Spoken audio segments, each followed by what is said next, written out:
किसान और सोलार। दोस्तों इन दोनों के बीच कॉमन पता है क्या है? पहला तो ये कि ये दोनों ही एकदम हाई प्रायोरिटी वाले एरियाज़ है हमारी इंडियन गवर्नमेंट के लिए, और दूसरा कि इन दोनों एरियाज़ के इंटरसेक्शन पे आती है एक 55,000 करोड़ रुपीस की पोटेंशियल रखने वाली सोलार पंप्स की इंडस्ट्री, जिसके बारे में हम आज के वीडियो में एक डिटेल डिस्कशन करने वाले हैं। तो हमारी कहानी स्टार्ट होती है 2019 में, जब हमारे देश की सेंट्रल गवर्नमेंट ने एक नई स्कीम अनाउंस की थी, पीएम कुसुम योजना। अब दोस्तों इस स्कीम को लाने के पीछे गवर्नमेंट का ये ऑब्जेक्टिव था कि इंडिया के एग्रीकल्चर सेक्टर में सोलर एनर्जी की पेनिट्रेशन को बढ़ाया जाए और हमारे फार्मर्स को जितना ज़्यादा हो सके उतना ज़्यादा इंडिपेंडेंट बनाया जाए। क्योंकि जैसा आपको पता ही होगा कि इंडिया में आज भी जो रूरल एरियाज़ होता है और जो छोटे शहर होते हैं वहाँ पे पावर कट्स होना काफ़ी कॉमन चीज़ है, और जो फार्मर्स होते हैं उनको गवर्नमेंट की सब्सिडीज़ पे डिपेंड होना पड़ता है अपनी इलेक्ट्रिक सप्लाई के लिए। लेकिन अगर वही किसान अपनी खुद की इलेक्ट्रिसिटी जनरेट करता है और उससे वो खेती करता है तो इससे बढ़िया और क्या। तो इसी को प्रमोट करने के लिए गवर्नमेंट ने ये स्कीम अनाउंस की थी, जिसको 3 अलग अलग हिस्सों में डिवाइड किया गया था। अब क्योंकि हमारा जो वीडियो है वो सोलर पंप्स पे फोकस करने वाला है, तो हम इस स्कीम के कंपोनेंट बी, जो कि सोलर पंप्स पे फोकस करता है, उसके बारे में डिस्कस करेंगे, जिसके थ्रू गवर्नमेंट का ऑब्जेक्टिव ये है कि मार्च 2026 तक इंडिया में 15 लाख सोलर पंप्स इंस्टॉल किए जाए। अब दोस्तों आपको पता ही होगा कि इंडिया में जो एग्जिस्टिंग पंप्स होते हैं वो डीजल बेस्ड होते हैं, यानी उसमें डीजल यूज़ होता है उनको रन करने के लिए।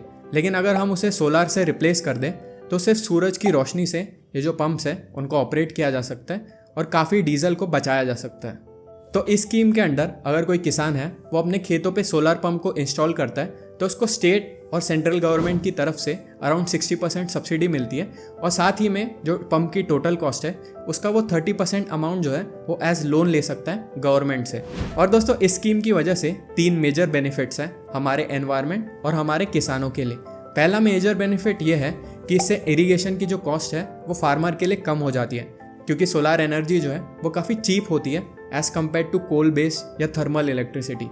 फिर दूसरा बेनिफिट ये है कि क्योंकि डीजल को रिप्लेस किया जा रहा है तो ये हमारे एनवायरनमेंट के लिए भी काफ़ी अच्छा है, इससे पोल्यूशन कम होता है। और दोस्तों इसका तीसरा बेनिफिट ये है कि अगर कोई किसान अपनी ज़रूरत से ज़्यादा इलेक्ट्रिसिटी को जनरेट करता है तो वो उसको डिस्ट्रीब्यूशन कंपनीज को बेच सकता है और उससे उसकी एक एक्स्ट्रा इनकम जनरेट होगी और रूरल इकोनॉमी को सपोर्ट मिलेगा। इसलिए दोस्तों ये काफ़ी इंटरेस्टिंग इंडस्ट्री बन जाती है, क्योंकि पहला तो इसमें गवर्नमेंट का काफ़ी सपोर्ट है, यानी पॉलिसी टेलविंड्स है। जैसा ये एक्सपेक्ट किया जा रहा है कि मार्च 2026 के बाद इस स्कीम को एक्सटेंड किया जाएगा और इसका फेज़ 2 अनाउंस किया जाएगा।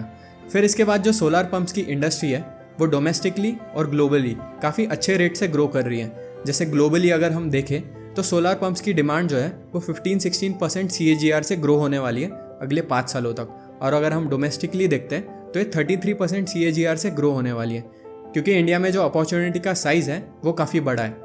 जैसे इंडिया में अराउंड 14 से 15 करोड़ किसान हैं, जिसमें से सिर्फ 3 करोड़ किसानों के पास अपना खुद का पंप है, और जिसमें से 80 से 90 लाख जो पंप्स हैं वो डीजल पंप्स होते हैं। जैसे जैसे एग्जिस्टिंग डीजल पंप्स को रिप्लेस करने की डिमांड आएगी और साथ ही में नए सोलर पंप्स इंस्टॉल होंगे तो ये जो टोटल इंडस्ट्री है उसकी पोटेंशियल 55,000 करोड़ रुपीज़ के अराउंड है। और दोस्तों अगर हम इंडिविजुअल कंपनीज़ की बात करते हैं तो हर कंपनी केपेक्स कर रही है अपनी कैपेसिटी को बढ़ाने के लिए, और साथ ही में उनके पास एक स्ट्रॉन्ग ऑर्डर बुक भी है और वो 40-50% ग्रोथ टारगेट कर रही है। तो आई होप सोलर पंप्स इस इंडस्ट्री के बारे में आपको एक अच्छा खासा आइडिया लग गया है। नेक्स्ट हम इस स्पेस में लिस्टेड 3 कंपनीज हैं, शक्ति पंप्स, जीके एनर्जी और ओसवाल पंप्स को अलग अलग पैरामीटर्स के बेसिस पे कंपेयर करेंगे, जैसे वैल्यूएशन, रिटर्न रेशियोज और ऑर्डर बुक के बेसिस पे कंपेयर करेंगे।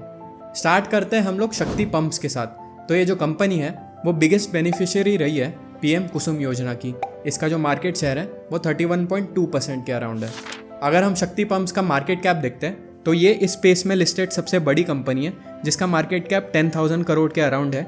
इस कंपनी की जो ऑर्डर बुक है वो सबसे बड़ी है 1350 करोड़ के अराउंड, और अगर हम पी रेशियो देखते हैं तो ये सबसे सस्ता है 24.1 टाइम्स। अगर हम इस कंपनी का डेट टू इक्विटी रेशियो देखते हैं, यानी इस कंपनी पे कितना डेट है, तो वो सिर्फ 0.15 टाइम्स है। और अगर हम लास्ट के 3 साल की रेवेन्यू ग्रोथ देखते हैं तो वो 29% के अराउंड रही है। साथ ही में अगर हम प्रॉफिट मार्जिन देखते हैं तो इस कंपनी का जो पैट मार्जिन है वो 15-16% के अराउंड है। शक्ति पंप्स ये जो कंपनी है इनके 82% रेवेन्यूज सोलर पंप से आते हैं और 18% जो है वो एक्सपोर्ट से आते हैं, और इस 82% में से जो कि डोमेस्टिक रेवेन्यूज़ है उसमें से 77% जो रेवेन्यूज़ है वो गवर्नमेंट क्लाइंट से आते हैं। अगर हम शक्ति पंप्स के फ्यूचर आउटलुक के बारे में डिस्कस करते हैं तो करेंटली ये कंपनी 1700 करोड़ के अराउंड का केपेक्स कर रही है, जिससे इनकी जो मैन्युफैक्चरिंग कैपेसिटी है वो अगले 2 सालों में डबल होने वाली है। करेंटली इनके जो रेवेन्यूज़ हैं वो लास्ट फाइनेंशियल ईयर में 2500 करोड़ के अराउंड थे और इस केपेक्स के बाद इनकी जो रेवेन्यू कैपेसिटी है वो 5000 करोड़ को टच कर सकती है। और इस फाइनेंशियल ईयर में भी इनकी जो रेवेन्यू ग्रोथ को लेकर गाइडेंस है वो 25 to 30% के अराउंड है। सेकेंड कंपनी जो स्पेस में लिस्टेड है वो है ओसवाल पंप्स, जिसका करेंटली जो मार्केट कैप है वो 8500 करोड़ के अराउंड है। इसका जो मार्केट शेयर है पीएम कुसुम योजना में वो 9.1% के अराउंड था। और अगर हम ऑर्डर बुक देखते हैं तो इस कंपनी की जो ऑर्डर बुक है वो लेटेस्ट क्वार्टर में 700 to 800 करोड़ के अराउंड थी। अगर हम इसका वैल्यूएशन देखते हैं यानी पी रेशियो देखते हैं तो ये 30.3 टाइम्स था।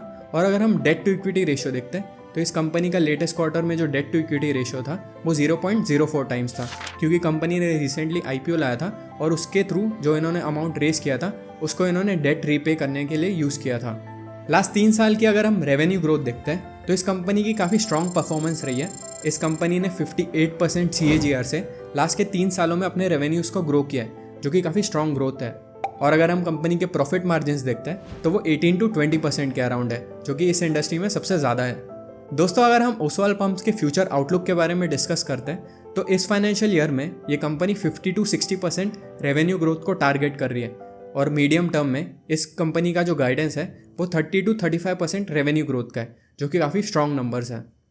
और दोस्तों, तीसरी कंपनी जो स्पेस में लिस्टेड है वो है GK एनर्जी, जो रिसेंटली ही लिस्ट हुई है। अब इस कंपनी का जो मार्केट कैप है वो 4400 करोड़ के अराउंड है। अगर हम इसका मार्केट शेयर देखते हैं पीएम कुसुम योजना में तो वो 14.3% के अराउंड था। इसके पास एक स्ट्रॉन्ग ऑर्डर बुक है जिसकी साइज़ लेटेस्ट क्वार्टर में 1028 करोड़ थी। अगर हम पी रेशियो देखते हैं यानी वैल्यूएशन देखते हैं तो वो 33 टाइम्स के अराउंड था।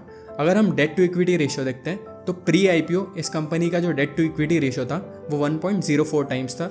लेटेस्ट क्वार्टर रिजल्ट से हमें ये पता चलेगा कि कंपनी ने आईपीओ के थ्रू जो भी अमाउंट रेस किया था उसमें से इन्होंने कितना यूज़ किया था अपने डेट को कम करने के लिए।